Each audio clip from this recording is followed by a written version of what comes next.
নমস্কার। বাংলা নোটবুক চ্যানেলে তোমাদের সকলকে স্বাগত।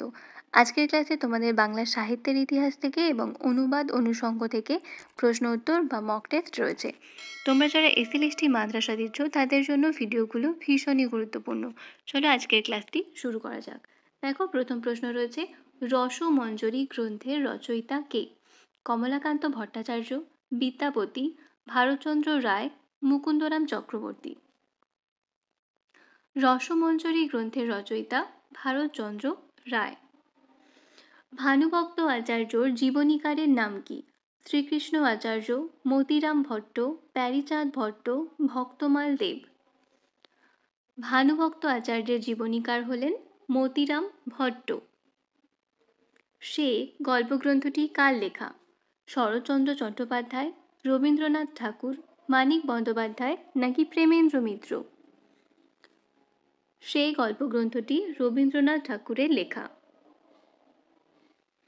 গোরা উপন্যাসটি রবীন্দ্রনাথ ঠাকুর কাকে উৎসর্গ করেছিলেন? শচীন্দ্রনাথ ঠাকুর, রথীন্দ্রনাথ ঠাকুর, দেবেন্দ্রনাথ ঠাকুর, যতীন্দ্রনাথ ঠাকুর। গোরা উৎসর্গ করেছিলেন রথীন্দ্রনাথ ঠাকুরকে। নেক্সট দেখো, আশাপূর্ণা দেবীর লেখা মিত্তির বাড়ি উপন্যাসটি কত সালে প্রকাশিত হয়? 1947 সালে, 1952 সালে, 1944 সালে, 1956 সালে। মিত্তির বাড়ি প্রকাশিত হয়েছিল 1947 সালে। মহাশ্বেতা দেবীর কোন উপন্যাসে সার্কাস শিল্পীদের জীবনচিত্র ফুটে উঠেছে? তিমির লগন, শেষের রাত্রি, মধুরে মধুর, প্রেমতারা। সার্কাস শিল্পীদের জীবনচিত্র ফুটে উঠেছে প্রেমতারা উপন্যাসে। সাহিত্যিক শক্তি চট্টোপাধ্যায়ের জন্ম ও মৃত্যুসাল কোনটি? 1926 থেকে 2016, 1933 থেকে 1995, 1909 থেকে 1982 নাকি 1904 থেকে 1988? দেখো, 1926 থেকে 2016 এটি মহাশ্বেতা দেবীর জন্ম মৃত্যু সাল। 1909 থেকে 82 এটি বিষ্ণুদের জন্ম মৃত্যু সাল। 1904 থেকে 1988 এটি প্রেমেন্দ্র মিত্রের জন্ম মৃত্যু সাল। তাহলে 1933 থেকে 95 এটা হলো সাহিত্যিক শক্তি চট্টোপাধ্যায়ের জন্ম মৃত্যু সাল। জন্ম মৃত্যু সালগুলো একটু দেখে রাখবে। মিশমীদের কবচ ছোটদের উদ্দেশ্যে লেখা এই গ্রন্থটি কার? লীলা মজুমদার, আশাপূর্ণা দেবী, বিভূতিভূষণ বন্দ্যোপাধ্যায়, প্রেমেন্দ্র মিত্র। মিশমীদের কবচ এটি বিভূতিভূষণ বন্দ্যোপাধ্যায়ের লেখা একটি কিশোর পাঠ্য গ্রন্থ। ফাউস্ট নাটকের বাংলা অনুবাদ কে করেন? কানাইলাল মুখোপাধ্যায়, সুপ্রিয়া বসু, শুক্লা বসু, অমিয় চক্রবর্তী। গোয়েটের লেখা ফাউস্ট নাটকের অনুবাদ করেছিলেন বাংলায় কানাইলাল মুখোপাধ্যায়। কমলাকান্ত ভট্টাচার্য কোন রাজার সভাকবি ছিলেন? মহারাজ কৃষ্ণচন্দ্র, মহারাজ তেজসচন্দ্র, মহারাজ নারায়ণচন্দ্র, মহারাজ রঘুবর্মন। উত্তর হবে 2, মহারাজ তেজসচন্দ্র। ঈশ্বরচন্দ্র বিদ্যাসাগর কস্যচিৎ উপযুক্ত ভাইপো সহচরস্য ছদ্মনামে কোন রচনাটি লেখেন? আবার অতি অল্প হইল, ব্রজবিলাস, রত্ন পরীক্ষা, অতি অল্প হইল। কোনটা হবে? কস্যচিৎ উপযুক্ত ভাইপো সহচরস্য ছদ্মনামে রত্ন পরীক্ষা গ্রন্থটি লিখেছিলেন। ইউরোপ প্রবাসীর পত্র কত সালে প্রকাশিত হয়?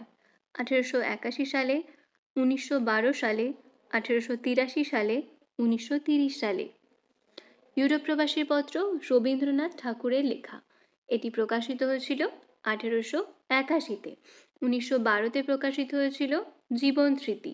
1883-তে প্রকাশিত হয় বিবিধ প্রসঙ্গ এবং 1930-এ প্রকাশিত হয় ভানু সিংহের পত্রাবলী। ঘরে বাইরে প্রবন্ধটি কার লেখা? বঙ্কিমচন্দ্র চট্টোপাধ্যায়, প্রমথ চৌধুরী, রবীন্দ্রনাথ ঠাকুর, সুনীতিকুমার চট্টোপাধ্যায়। ঘরে বাইরে যে উপন্যাসটি সেটি রবীন্দ্রনাথ ঠাকুরের লেখা, কিন্তু ঘরে বাইরে প্রবন্ধ প্রমথ চৌধুরীর লেখা। নেক্সট দেখো, সুনীতিকুমার চট্টোপাধ্যায়ের মতে ভারতীয় সংস্কৃতির প্রথম কথা কোনটি? অহিংসা, ঐক্য, অভ্যাস, তত্ত্বানুসন্ধিৎসা। সুনীতি কুমার চট্টোপাধ্যায়ের মতে ভারতীয় সংস্কৃতির প্রথম কথা হল ঐক্য। রুবাইয়াত ই ওমর খৈয়াম কার লেখা অনুবাদমূলক গ্রন্থ? সৈয়দ মুজতবা আলী, নজরুল ইসলাম, মোহাম্মদ ইকবাল, প্রমথ চৌধুরী। রুবাইয়াত ই ওমর খৈয়াম এটি নজরুল ইসলামের অনুবাদমূলক গ্রন্থ। চর্যা অনুযায়ী মহামুনি চক্রে কি প্রাপ্তি হয়? আনন্দ, পরমানন্দ, বিরামানন্দ, সহজানন্দ। উত্তর হবে 4, সহজানন্দ। নির্মাণ চক্রে আনন্দ, ধর্মচক্রে পরমানন্দ এবং সম্ভোগ চক্রে বিরামানন্দ এবং মহামুনি চক্রে সহজানন্দ। 4টি মনে রাখার চেষ্টা করবে। কোন সাহিত্যিক পেশায় ইঞ্জিনিয়ার ছিলেন? সমরেশ বসু, সতীনাথ ভাদুড়ী, বিনয় ঘোষ, যতীন্দ্রনাথ সেনগুপ্ত। উত্তর হবে 4, যতীন্দ্রনাথ সেনগুপ্ত। রাজশেখর বসুর সাহিত্য জগতে আত্মপ্রকাশ ঘটে কোন পত্রিকার মাধ্যমে? প্রগতি, ভারতবর্ষ, বিচিত্রা নাকি প্রবাসী?